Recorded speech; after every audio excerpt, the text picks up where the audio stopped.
So I am actually going to kick it off to Tishelle George, the Deputy Director of the Resident Engagement Department. Take it away, Tishelle. Thank you so much, Stephanie. Can everyone hear me well? Yes. Or is there a delay?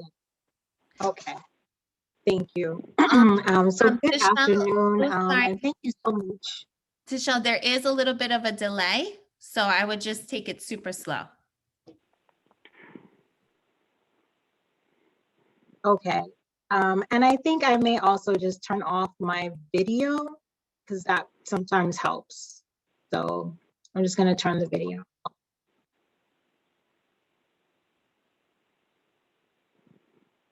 Okay, can you hear me better now?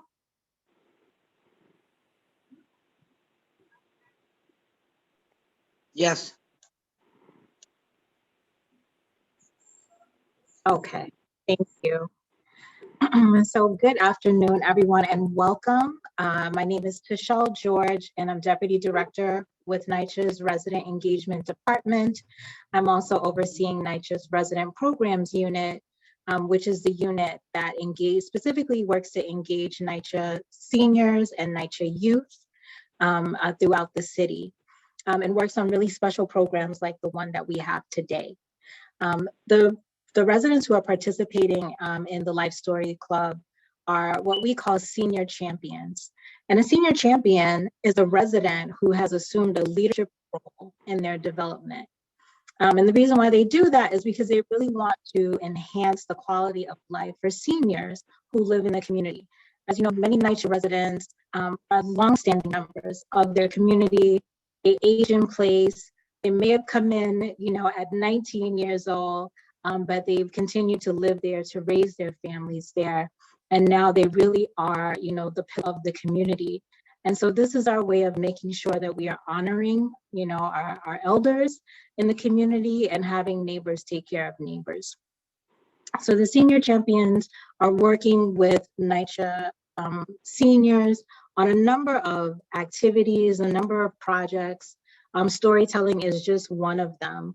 And for anyone who is joining us today and is interested, maybe thinking about becoming a senior champion, we are ready to welcome you with open arms and to encourage you to be a part of this really vital organization that is helping NYCHA seniors to age in place with grace and dignity and vitality in the community. So we're really happy to be here, very happy to be partnering with the Life Story Club. And so excited to hear the stories today, which some of the stories that you'll hear today are really about how our seniors got involved with serving, with becoming someone who cares about and serves their community and serves their neighbors.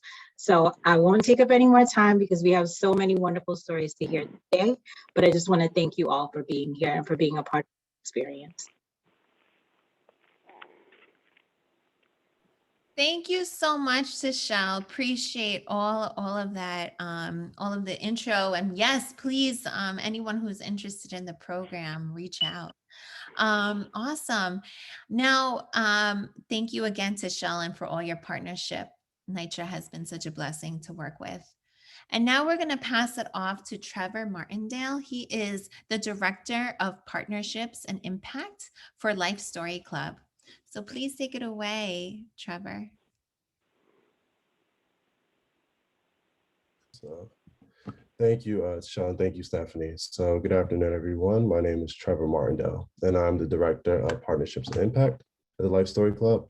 We've been honored to share this space with you all over the last 8+ weeks, and we are certainly looking forward to spending more time with you all going forward. The Life Stories Club mission includes 3 major tenets: healthy aging, combating ageism, and reducing social isolation. During the pandemic, we have focused immensely on reducing social isolation, but we also realized something. We were in the middle of a cultural revolution.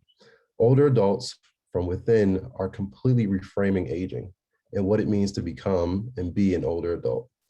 Older adults are stepping up even further in roles of leadership in their communities and have remained advocates for their loved ones. There are many reframing aging movements happening around the country, but I cannot think of one more special than this. The senior champions of NYCHA are a vibrant group of the greatest New Yorkers. With so much to share, we cannot possibly fit it all into our 1 hour per week. However, we are all immensely grateful and lucky that you've chosen to be in this space. Storytelling is a powerful tool, and if used appropriately, can greatly move the needle. The power of storytelling allows us to change existing narratives and insert the truth, to tell the real story, and to share our legacies with one another. Engaging in storytelling is not just for mere conversation, but it acts as a repository for ideals about leadership, strategic planning, and traditions to be passed on to future generations. In this group, we have our champions who have used this space for exactly that. And we are continuing to document their legacies of heroism and compassion. I and the Life Story Club are so very excited to hear the amazing stories of today and to take home a piece of inspiration. So with that, Stephanie, please take it away.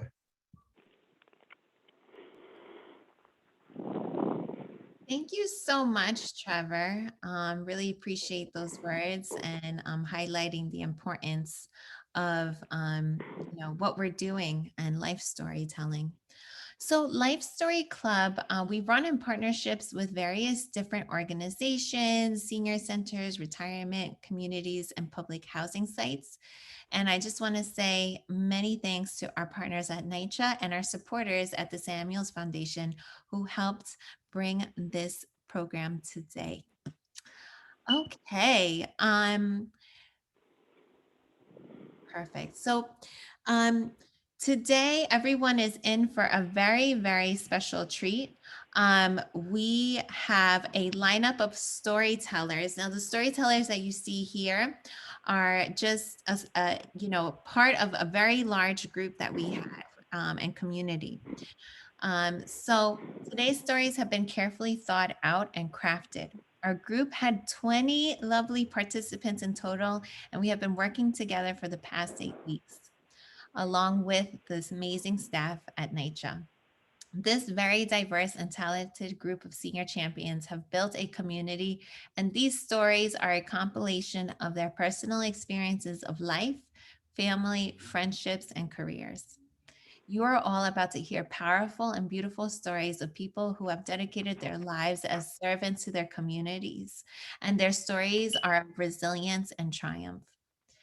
So our storytellers for today will be in this order: Maria, Senda, Gloria, Roberta, Milagros, Gwendolyn, and Donna. But I do want to give a quick shout out to all our NYCHA senior champions who have been who have participated at some point or another with our group. So we have Carolyn, Juan, Loretta, Maria D, Birdie, Cynthia, Sharon C, Sharon G, Miriam, Barbara, Arthur, Maria, Michelle, and the NYCHA staff. Once again, I can't thank you enough for your partnership. All right. So now we are into the fun stuff, and I would like to introduce our first storyteller of today's event, and her name is Maria. Maria has been a leader in this group and in her community. Many times she's joined us while simultaneously doing a COVID testing day at her building or serving hot meals to residents in her building. I'm happy she is kicking us off with her powerful story of family and fighting for those without voices. Please give our first storyteller a warm welcome, Maria. Take it away, Maria.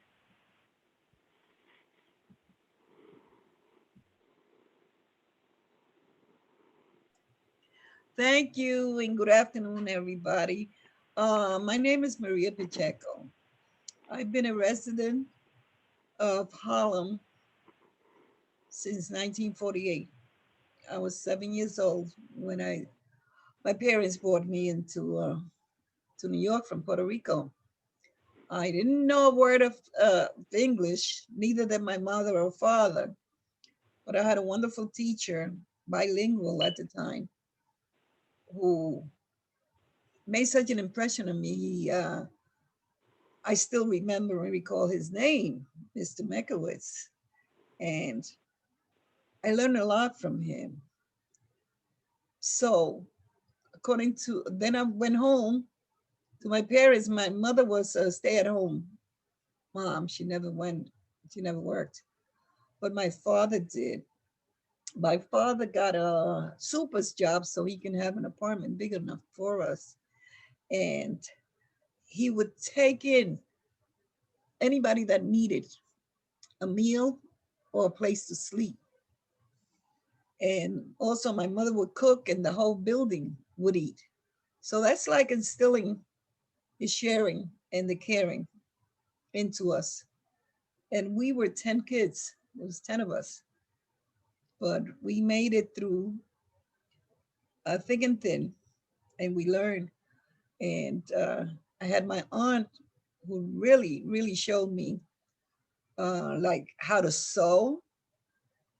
Even here now, where I live, people come and bring me their clothes for me to do repairs and mend their clothing.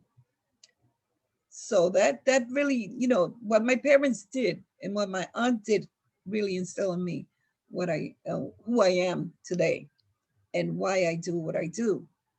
Being a senior champion also, uh, people come to me and I'm always there to give them information, to find out information for them.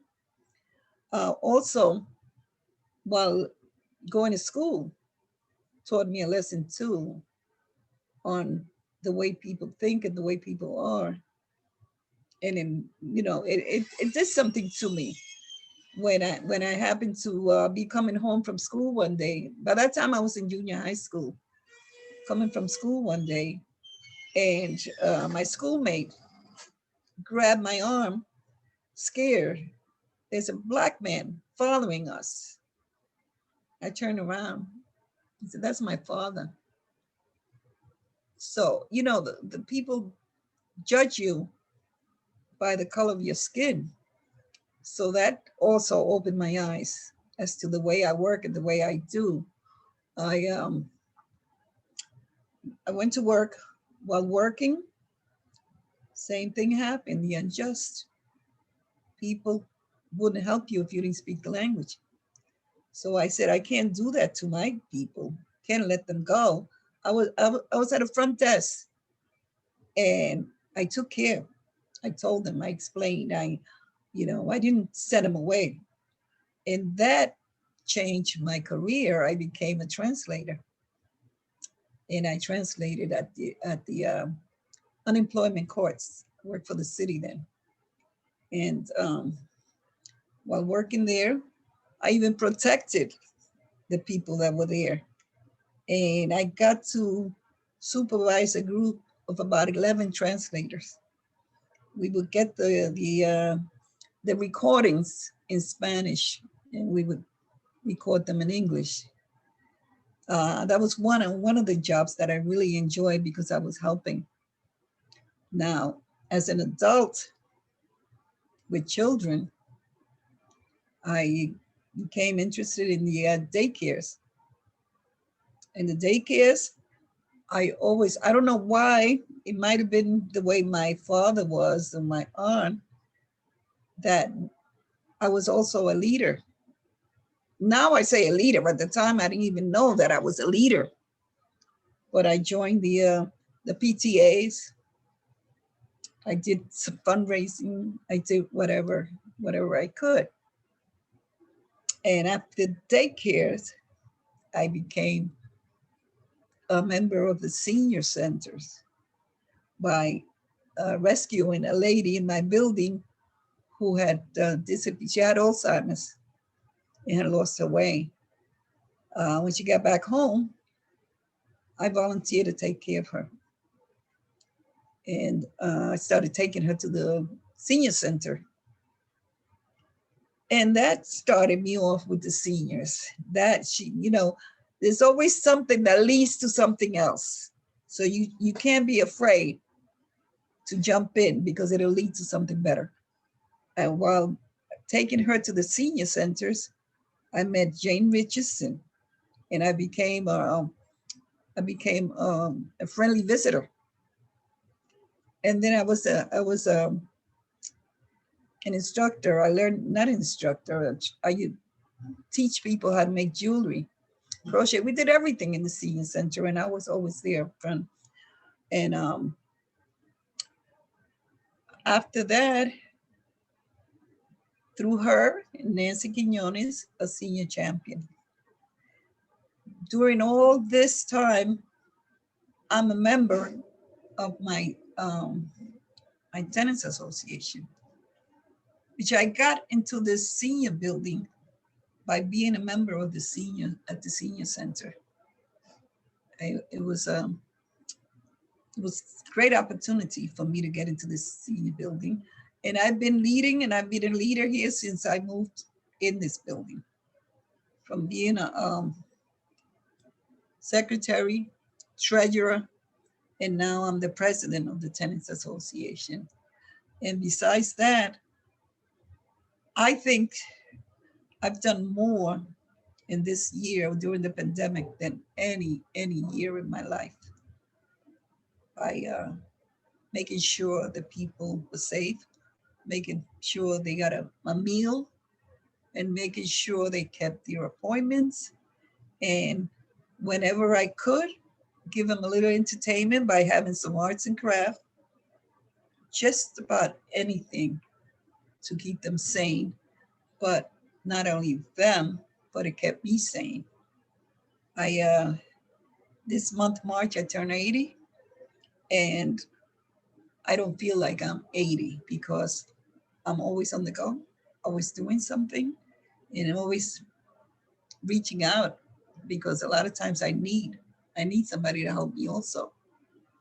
But I do the senior champion. I'm the president of Tenants Association. I'm a member of the Democratic Club, and I am a member of Community Voices Heard. And sometimes I don't have enough time to attend the meetings, but this club has been wonderful. It has taken my mind off of a lot of the more difficult tasks that I had. And besides that, I have my granddaughters who I look after. And this June, my granddaughters want me to babysit a cat. So I can tell you I've done everything, but it's what's keeping me going and keeping me alive. And I'm happy to say that I took my Johnson & Johnson vaccine yesterday, and I feel great. I'm thankful. God is so good that it's keeping me going so I can continue to listen to this club. Thank you. Woohoo! Thank you, Maria. Everybody, please give Maria Yeah. a big round of applause for that beautiful story that went totally full circle. Thank you, Maria, Yes. and all your Yeah. service. Thank you. Thank you. Amazing. Awesome. Well, thank you, Maria. Maria has kicked us off, but we still have so many stories to go. So the next storyteller is Senda. Our next, whose story about friendship and community shows us that when people support one another in small and large ways, it makes a big difference. And Senda's career definitely shows her service to others and what that means. Let's see. Senda. Now, Senda is going to be telling us her story through her phone. So just please bear with us 1 second to make sure she unmutes. All right, Senda, if you would like to unmute yourself, all you have to do is press *6. *6. Okay. I'm unmuted. Yes, we hear you. Take it away, Senda. Okay. I'm Cinda Jenkins. I live Park Avenue and 112th Street at Taft Houses. I moved to New York. First, I was born and raised in Walterboro, South Carolina, and I moved to New York in 1969. I have a son, one daughter, one grand, and one great grand. Everybody's working. So I used to work for, while I'm here, I worked for Medicare and Medicaid, I worked for hospital for special surgery. And then it came to a point where I needed to know what was going on with my kids in school. So I I started with home health aid. So I did home health aid for a while because I could pick my hours, because when they're in school, I want to know what was going on. So I'm standing in the door sometimes looking at them, while they're in school. So that helped me to know what's going on in and out. And I've had a lot of patients. Most of my clients, they was long term, never like short term. I had one for 10 years. I had one for 5 years. I have two for 6 years. And my one that was 10 years was she didn't really need nobody to clean for her or to go to the store for her. She only wanted somebody there just to talk to. You have to feed, if you're there to eat with her in the morning, she's happy. She wants somebody to eat with her with lunch, she's happy. Dinner time, she's happy. So I was there for her at that point. So then it got to the point where she didn't want me to go home in the evening time. So I got to go home. I have children. So then my girlfriend said, well, we'll see, can we work it out? Well, you work 12 hours in the daytime. You do 12. I'll do the 12 at night. So we did that. And I did that I just figured out the other day, I worked home care for 32 years. So I liked it because in that field, for me, I feel that you have to like people, you have to like to help people, and you have to be a people person. So I worked there for 32 years, and the people that I worked with, we have become family, we have become friends, and today I'm still in touch with a lot of them that I work for. And also that was a 10-year one. Also, we would be surprised to know how many people in this United States or in New York that are lonesome. They don't have nobody. They have family, but they don't have nobody. So it's a good thing to get in home care if you're a people person, you can do that. Because for me, you have to take care of them first. That house comes next. You take care of them first. So I took care of my clients, and the family and I, we still family. In a sense, we're family. So basically, that's basically what I did. So I just see Nancy everywhere. She said 10 years, but I believe it was 10 plus years. Everywhere. When I look around, I always see Nancy going here and going there. So she was teaching us resident, the thing for the resident training. And so one day she was talking to me and my girlfriend. So she said, why don't you join the campaign, the senior campaign. So I said, okay, tell me what it's all about, and I'll see if that's something I want to do. So she said, well, it's just a thing that all of us seniors get together. We talk about things because, and she's talking about the stories and the centers and everything. She told me all about it. So I said, okay. I said, well, sign me up. So that's basically what happened to me. That's my story. Oh, thank you, Senda. Awesome. Everyone, another rounds of applause for Senda. I'm telling you, the senior champions of NYCHA are unmatched. And like Trevor said, best New Yorkers you'll ever meet. All right. Our next storyteller is Gloria. And Gloria has been a committed member of the group. And her powerful story about service to those who need it most in many different forms is a very powerful one. All right. Let's give it up. Everybody, welcome Gloria. And I believe Gloria is also on the phone, so let's just give her a minute to unmute. Hello, Gloria. Can you hear us?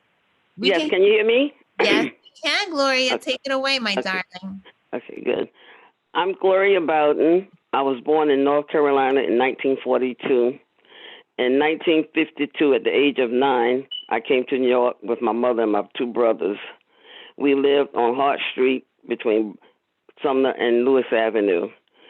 At that time, I attended PS 25.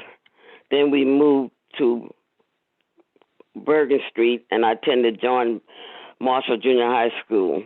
And in 1960, I graduated from Franklin K. Lane High School. At the age of 19, in 1962, I moved into Sumner Houses with my son that was 2 months old. Soon after that, I had my daughter.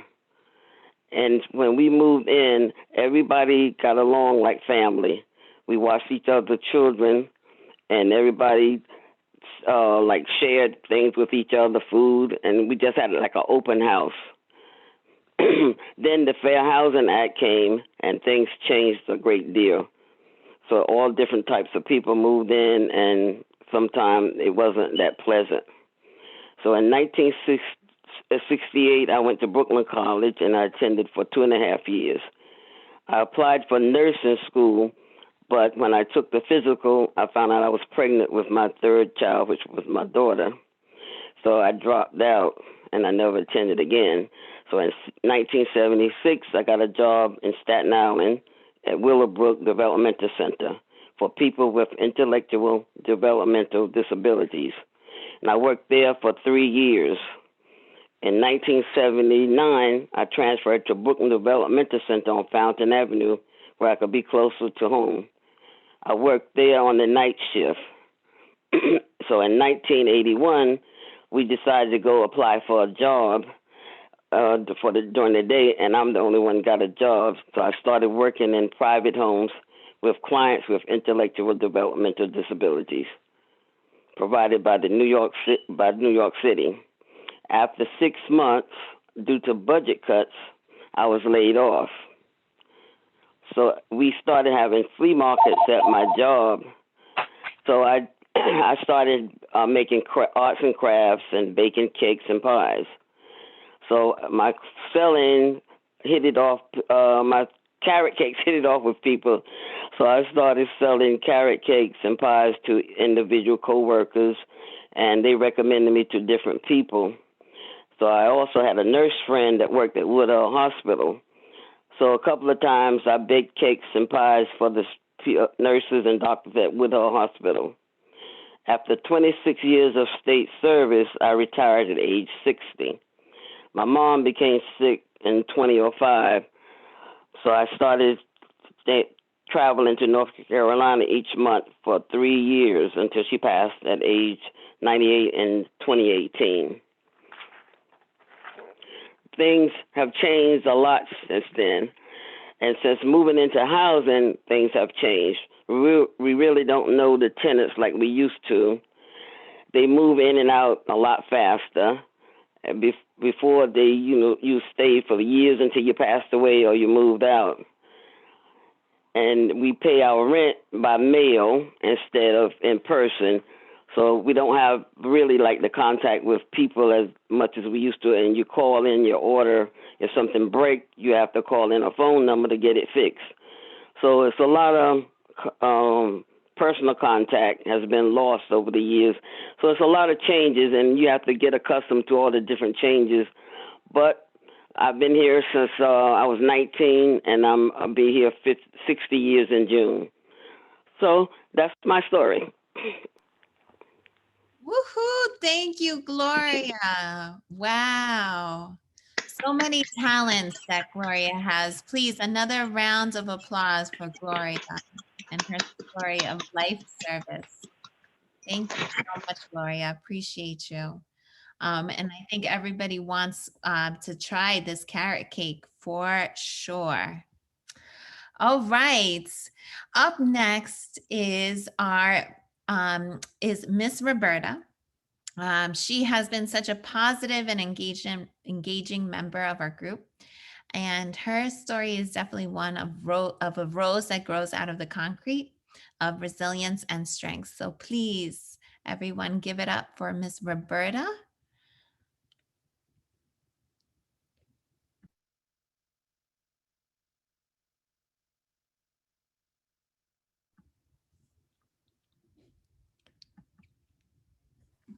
Hello. Hey, Roberta, we can hear you. You're good. Okay, my name is Roberta Keys, I moved to Brooklyn from Alabama. I was educated and became a nurse. I also work in the garment center. I became a single parent living in a 4th floor walk-up. One day I went to work and I came home and my apartment had been robbed. I didn't want to live there anymore, but I didn't have a choice.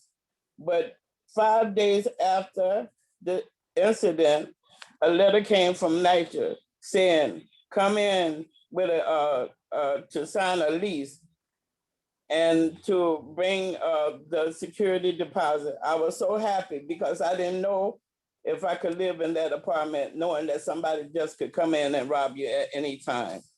My prayer was answered. I moved from Brooklyn to Queens right away. I raised 2 kids, worked, and retired in Ravenwood housing. Now I am a member of the Senior Champions and involved in community activity. And I take care of my 87-year-old mother and make sure she's okay on a daily basis. That is my story. Wow, Roberta, amazing, amazing. Thank you so much. You're welcome. Roberta, hold on one second. I'm trying to, if you want to wave hi to the camera real quick. Okay, wait. Yes. Thank you, Roberta. Beautiful story. Thank you so much. Amazing, amazing. I'm telling you, our senior champions are just the best people you'll ever meet. All right. Thank you. Thank you, Roberta, so much. All right, and our next storyteller is Milagros. And Milagros, in case you do not know, means miracle in Spanish. And her story definitely reflects that. If you are smart, you will listen to the wise words she has to say. All right, Miss Milagros, take it away, please. Yes, thank you. Hi, everyone. My name is Milagros. I am a Beer Buddy. I am in the Beer Buddy program.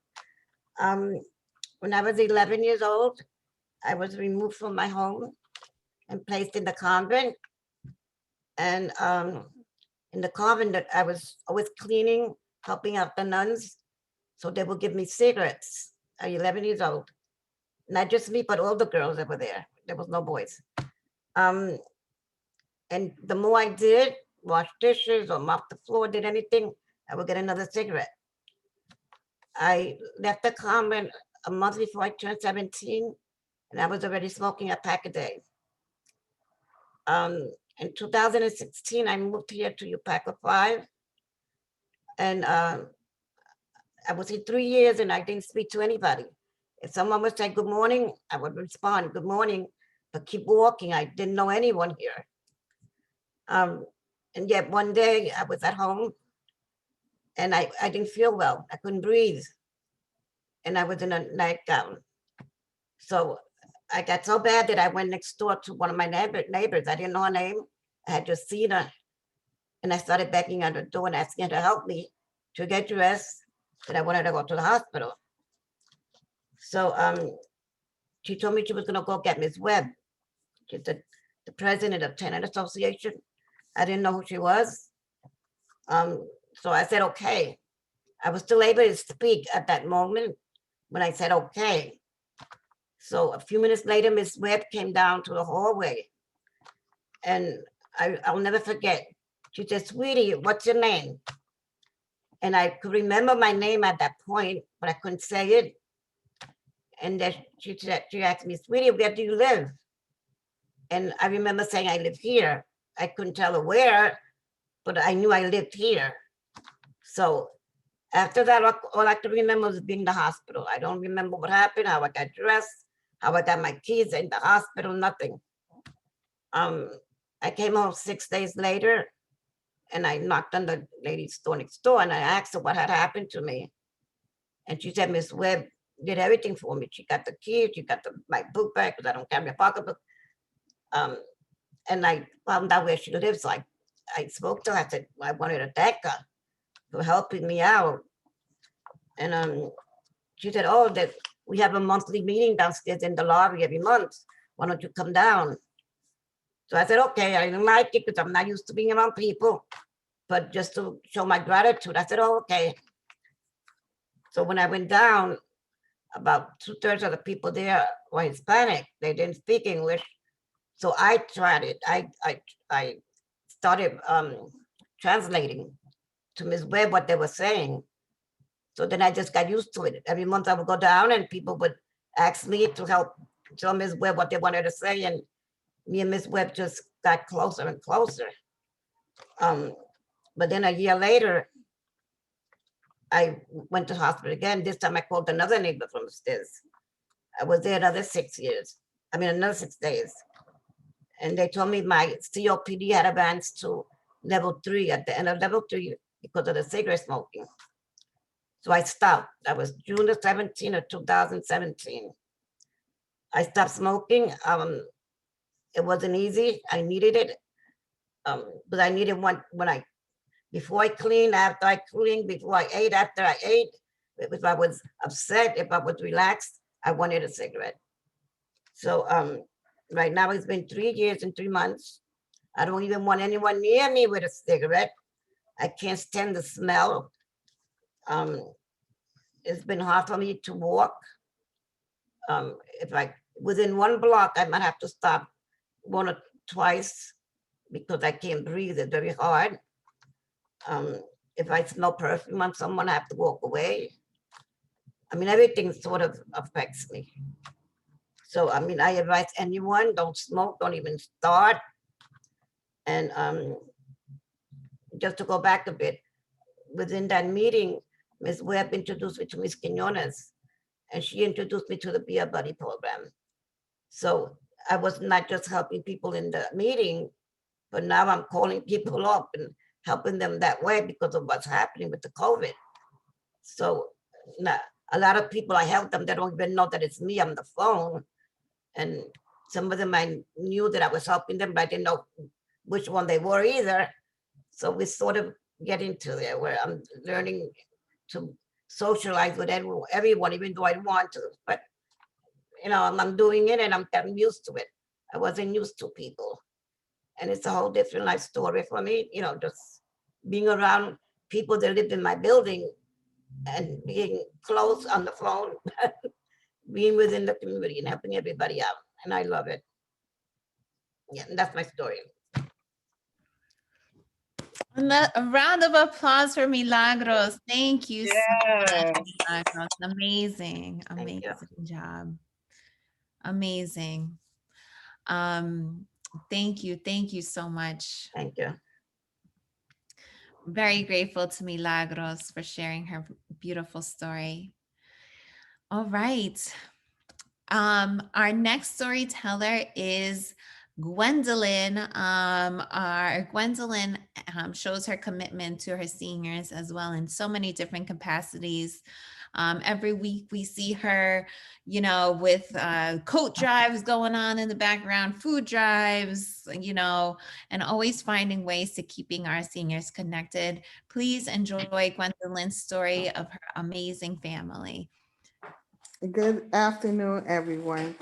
My name is Gwendolyn Primus, and I'm currently the president of Webster Mars Senior Residents Association. My parents are from South Carolina. Both of them graduated high school and were children of sharecroppers.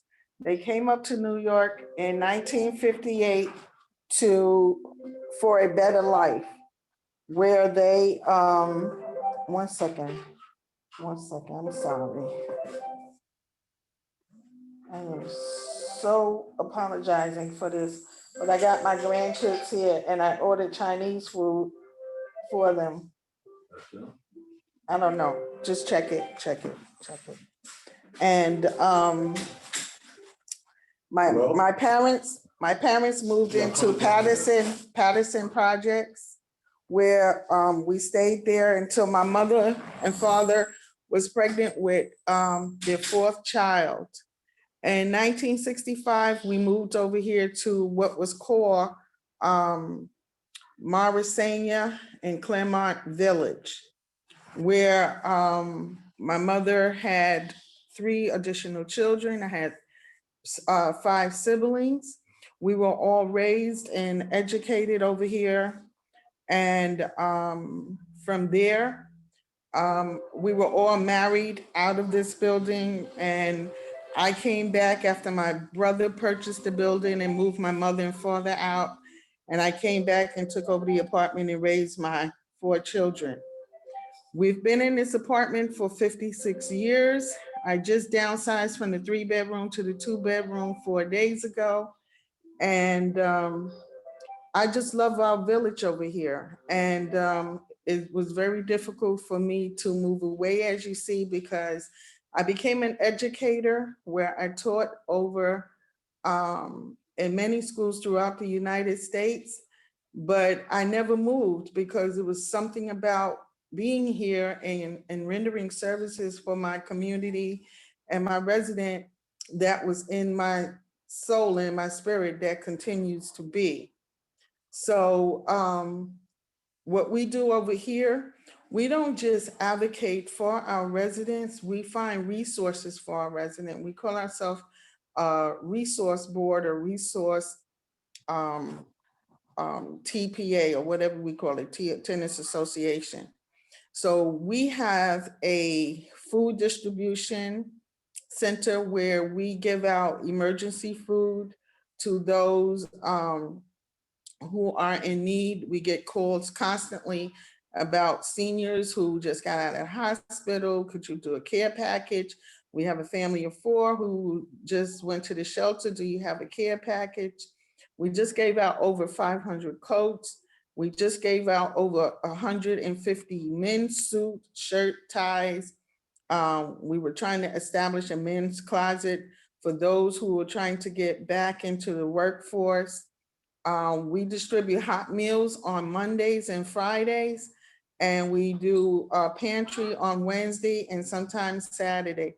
We stay busy for our residents. They have access to the internet. They can come in and do job research. They can do resumes. They can get copies. They can scan paper, fax papers. We make ourselves available to them, and we enjoy the work that we do immensely. So this is why, you know, we get up every morning to be of service to our residents. And that's my story. Thank you, Gwendolyn. Another round of applause for Gwendolyn. Thank you so much. So much history. Thank you. Love it. Thank you. Thank you so much for sharing with us, Gwendolyn, and thank you for all your service. Awesome. And I hope everyone has been enjoying all the stories today, this afternoon. We are about to hear our last story of the evening, of this afternoon. She is last, but certainly not least, Donna. Well, everybody welcome Donna. Donna is a proud NYCHA baby. She's going to say it as well. She's very proud of that fact. From Metropolitan Hospital to Abraham Lincoln Housing, living in NYCHA 71 out of her 73 years. And her story is so very timely and shows how communities blossom when we all work together. Please take it away, Miss Donna. Okay, good afternoon. And I'm not gonna repeat it, even though I am a proud NYCHA baby. I am also currently active serving the community through various programs associated with Ravenswood Hanak Senior Center, NYCHA Resident Association, NYCHA Residents Watch, and the NYPD PSA 9 Community Council. Okay, the story that resonates in my heart is one that's centered in joy and happiness. It began in 2017 when the change in how the NYPD does policing came alive in my community in Queens. It was a wish come true when I heard the change, when I heard the change policing strategy explained at a kickoff at Ricardo's in Astoria. the focus of strengthening the relationship between the residents and the officers on patrol in the community. I couldn't recall the last time I had seen an officer on patrol, but yes, they were coming back. I grew up and was nurtured around being safe and secure because there was always a cop on patrol. Thereby, my relationship with the NYPD was birthed and maintained during my lifetime living in a combination of two NYCHA projects, Abraham Lincoln houses and Ravenswood houses. So by the time the meeting adjourned, I had a plan. More seniors attending our community meetings with transportation provided by the NYPD. I would make known my ideas to those in charge and let the chips fall where they may. They said yes, and the program began by providing transportation to and from the Resident Association and PSA council meetings held on the second and fourth Wednesdays each month. I let the seniors know who came to the senior center, what had changed, and more of them began attending these meetings. The officers were attentive and courteous to their needs, and it grew to transportation being provided to cultural events and the movies twice a month to anywhere in the 5 boroughs. Participation was embraced by more and more seniors as we ventured all over the city, enjoying many events that were free or very affordable. It brought more happiness to seniors who yearned to get around the city of New York with a sense of security. All eyes were turned when we'd exit the vans. Hold on.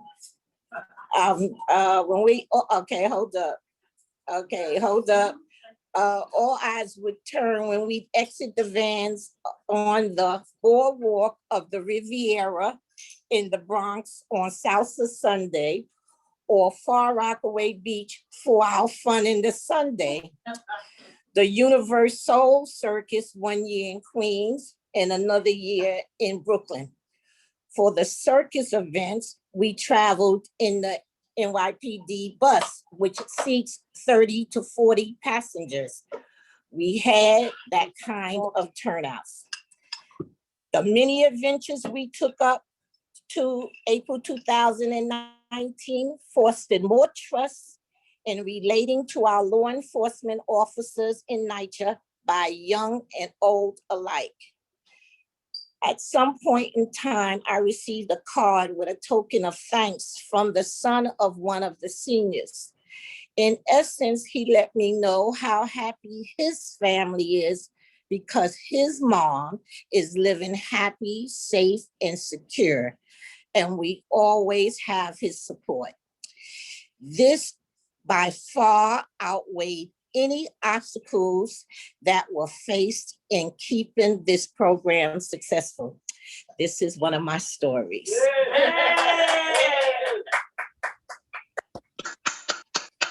Yes. Thank you, got an Donna. audience. Everybody, please, if everyone can give everybody a round of applause. Donna, thank you. Yeah. Everybody can unmute.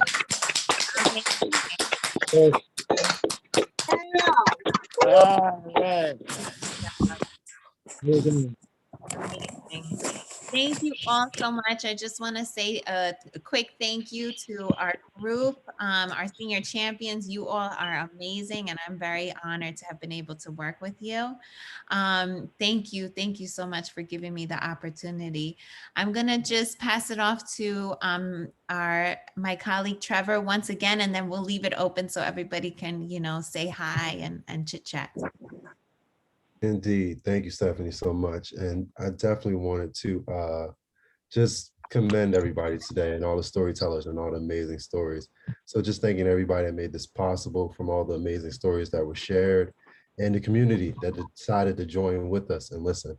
I also want to thank NYCHA exclusively, and also the Samuels Foundation for their partnership and their commitment to older adults. And the party, I think, is going to keep on rolling, and the Life Story Club will continue to give the senior champions of NYCHA a platform in which they can share their amazing work, their amazing stories, and their legacies. So coming up on April 8th, we are going to try to kick off another Life Story Club series where we are hoping that folks that have already participated join us again. And if you can safely share that message with your friends, your peers, your loved ones that live within the NYCHA community, for them to come out and enjoy this sort of really cool thing that we're building here, where people are telling stories. And like I said, we're getting a chance to really cement legacies that deserve to be heard by everyone. So once again, if you have anyone that you know that is interested and you can share that message with them in a safe manner, please share that message with them. Where Andre and Nancy and Myra will have information about it. If you do want more information regarding that info session in the new series beginning on April 8th, then we will definitely have, well, Andre, Myra, and Nancy will definitely have the information, and you can definitely get that from them. But I just wanted to thank you all once again. This was amazing. Every single story definitely brought a smile to my face, and I hope that is the case for everyone here on this call. And definitely thank you, Stephanie, again, for leading us through this amazing showcase. So thank you, guys. Thank you, Trevor. Please feel free to say hi to everybody if you would like to give a shout out to anybody. Also, we have our Spanish NYCHA group as well that takes place on Tuesdays. So anyone on the line, if you have any Spanish residents that you would like to participate, you think would be great addition, we have those on Tuesdays, and Myra and Nancy are always on the line for that one too. All right. Would anybody like to say anything? Any NYCHA staff? Yes, I would. This is Juan Santiago. I just want to say shout out to the NYCHA resident engagement team. You did a phenomenal job. Wonderful stories. I just love the seniors and love all the stories that they tell. They're real and they're positive and they're uplifting. Thank you so much. What a great way to spend an afternoon. Hi, this is Susan Unger from Resident Engagement. Hello. Yes. Hi, Susan. Hi, everybody. I just wanted to say congratulations to the Red Engagement team, Nancy, Myra, and Andre for a great, great job. I also just want to send a special shout out to Gloria Bowden because she's actually one of my ex-senior champions. Yes. And I just wanted to say I miss her terribly, and I'm very proud of her. And she's a wonderful, wonderful person, just does a lot of good in the world. So has a lot to say. And all the stories today were just wonderful. And I'm glad that I was able to listen in. So thank you very much, everybody. Thank you, Susan. Thank you, Susan. Hi, everyone. This is Nancy Quinones. I just wanted to say thank you to all the senior champions from the different boroughs that have participated in this program. And even though I transitioned to work with youth, I cannot let go of the work I do with seniors and my coworker Myra and Andre and Shelton. I feel that we're a team and it doesn't matter, right? As long as we're getting resources to our residents and we're connecting more and more.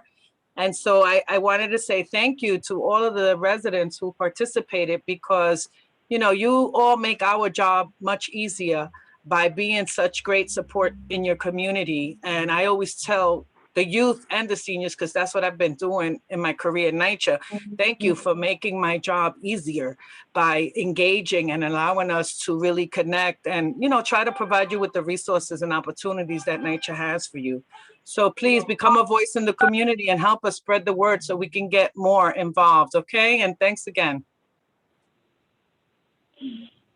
Good afternoon, this is Shelton Collins. I just want to give the senior champions applaud them for the wonderful job they did with sharing personal information and just, you know, making me feel happy and making me reminisce about when I was younger. Keep up the good work and take care of other seniors, advocate for other seniors. And if you know anybody interested in becoming part of this program, don't hesitate to refer them. Once again, you guys did an awesome job. Thank you so much. I want to thank Tishelle Nancy, Shelton, Andre, for us working together. And I'm like the newborn of the group because this is my first time working with the seniors, and I learned a lot from you guys. Milagros, she's the mayor of her building. Maria Pacheco, Gwendolyn, you do amazing jobs.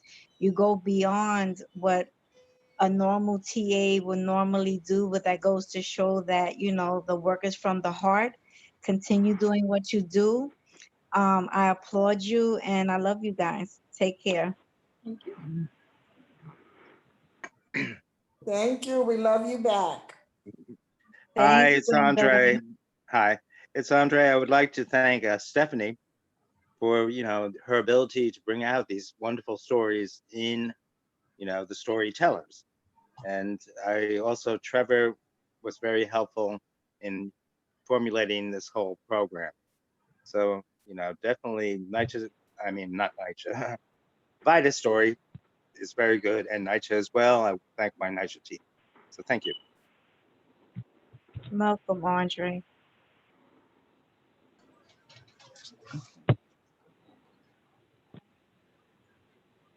All right, everybody. Well, thank you so much. I really appreciate everyone's time this afternoon.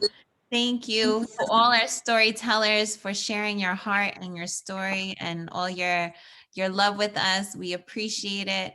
And I hope everyone has a wonderful afternoon.